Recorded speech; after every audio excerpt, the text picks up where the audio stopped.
What's up mga kalalabs? Hi, hello, and mabuhay. Good morning, good afternoon, and good evening. So ngayon meron akong package na aking i-unbox. So sobrang liit niya lang. No?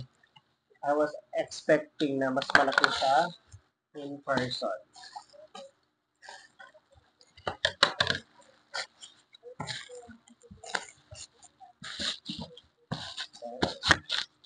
Ano to guys, pandagdag ko siya sa ibebenta ko sa pang-araw-araw. Kasi di ba, nag-milk tea kami, nag,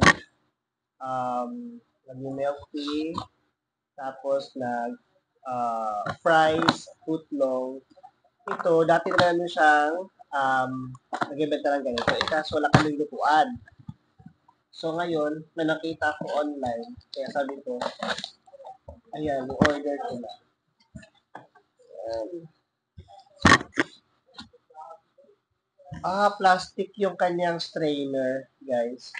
Ano to, for siomay. So, mga ilang siomay lang magagawa. Sana hindi madaling masira. Next ay ito.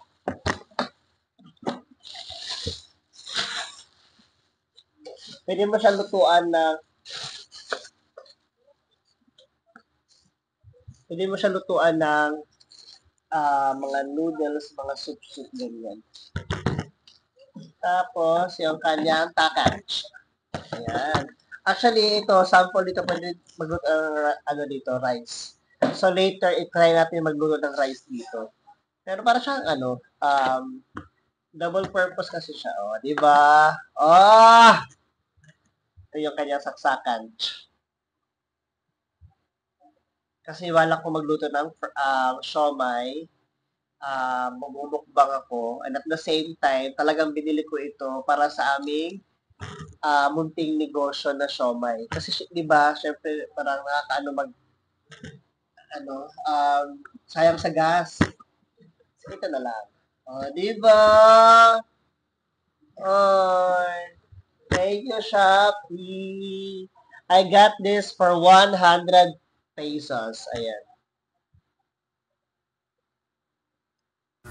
So ayan, kinabukasan ng mga kalalabs, may nag-order po sa amin ng siomay na steamed at fried siomay. So syempre, dali-dali ko ginawa yung kanyang order with chili oil. So grabe, syempre, hindi natin pwede kalimutan ang kalamansi. And after that, I deliver na. So, dead ma sa init,